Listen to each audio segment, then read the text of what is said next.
Assalamualaikum warahmatullahi wabarakatuh. Dengan saya Dede. Kali ini akan membahas tentang bagaimana membuat jadwal ujian di platform kelas kita tingkat SMP. Kita disclaimer aja dulu. Kelas kita ini merupakan versi terbaru yang sudah diupdate pada tahun 2022 kemarin. Nah, untuk membuat jadwal ujian pada platform kelas kita ini ada beberapa langkah yang perlu diperhatikan sebelumnya. Ya, silakan login menggunakan akun kelas kitanya masing-masing. Kemudian yang pertama adalah teman-teman silakan klik menu ujian pada sisi dashboard sebelah kiri. Kemudian setelah itu pilih menu bank soal. Nah, kemudian silakan klik tombol tambah untuk menambahkan bank soal pada mapel yang teman-teman ampuh sekalian. Nah, pada kolom ini silakan masukkan judul atau title pada bank soalnya. Saya coba berikan nama belajar pemrograman. Sementara pada kolom deskripsi bisa diisikan keterangan dengan bank soal teman-teman sekalian. Jika sudah, silakan klik tombol centang.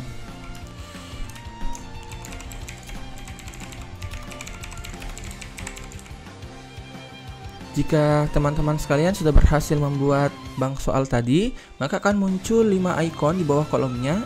Ada unggah soal, lihat soal, hapus, sunting, dan download soal. Nah, di sini ada 2 metode untuk bisa menambahkan soal ke dalam bank soal. Bisa melalui unggah soal, atau bisa juga kita lihat terlebih dahulu, kemudian menambahkan secara manual, ya. Kita akan coba pertama untuk melihat dan menambahkan soal ke dalam bank soal kita secara manual.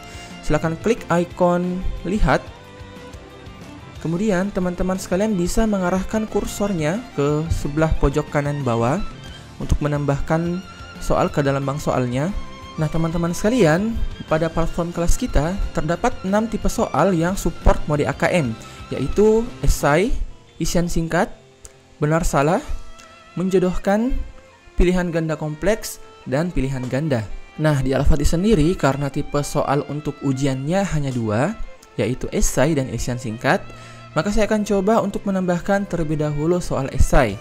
Teman-teman sekalian bisa pilih dan klik tombol warna hijau untuk menampilkan editor soalnya.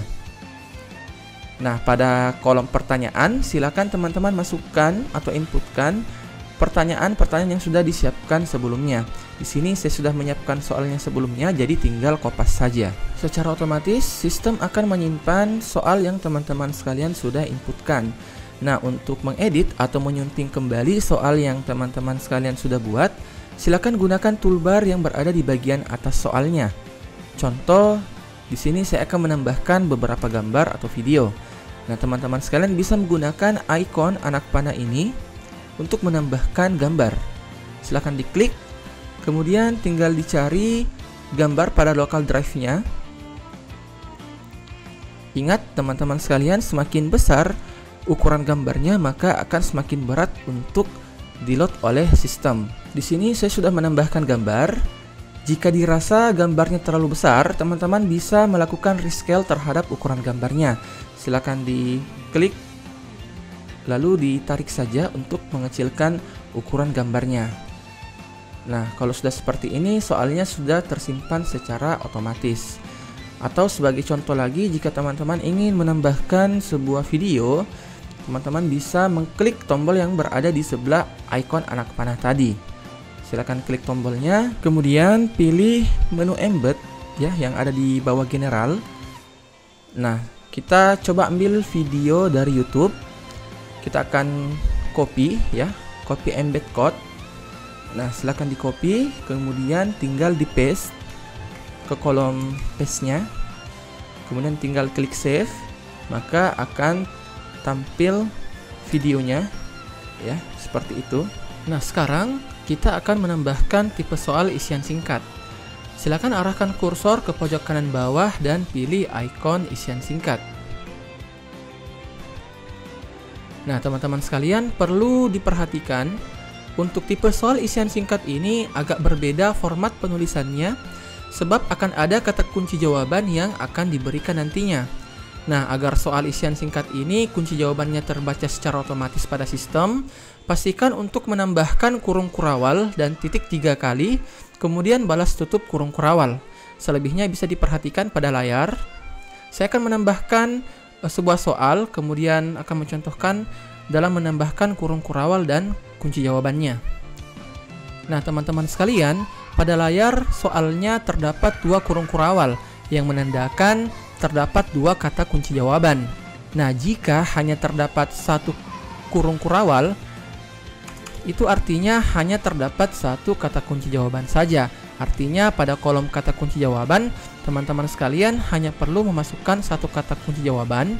Dan jika terdapat lebih dari 1 kurung kurawal atau 1 kata kunci jawaban, maka teman-teman bisa menambahkan koma, kemudian menambahkan kata kunci jawaban berikutnya, sehingga akan terbaca secara otomatis oleh sistem kata kunci jawaban yang nantinya akan diketikkan jawabannya oleh peserta didik. Dan berikutnya adalah pengisian bobot nilai pada soal isian singkat. Nah, yang di sebelah kiri adalah bobot soal jika benar, dan yang berada di sebelah kanan adalah bobot soal jika salah. Defaultnya atau umumnya adalah jika benar, dia bobotnya bernilai 1, dan jika salah, bobotnya itu bernilai 0. Untuk bobotnya ini tidak perlu dirubah ya, tidak perlu diutak-atik, cukup kita gunakan defaultnya saja terlebih dahulu. Baiklah, itu tadi tutorial untuk menambahkan atau membuat bank soal, kemudian langkah-langkah untuk menambahkan tipe-tipe soal ke dalam bank soal yang teman-teman tadi sudah buat sebelumnya. Sekian dari saya, terima kasih.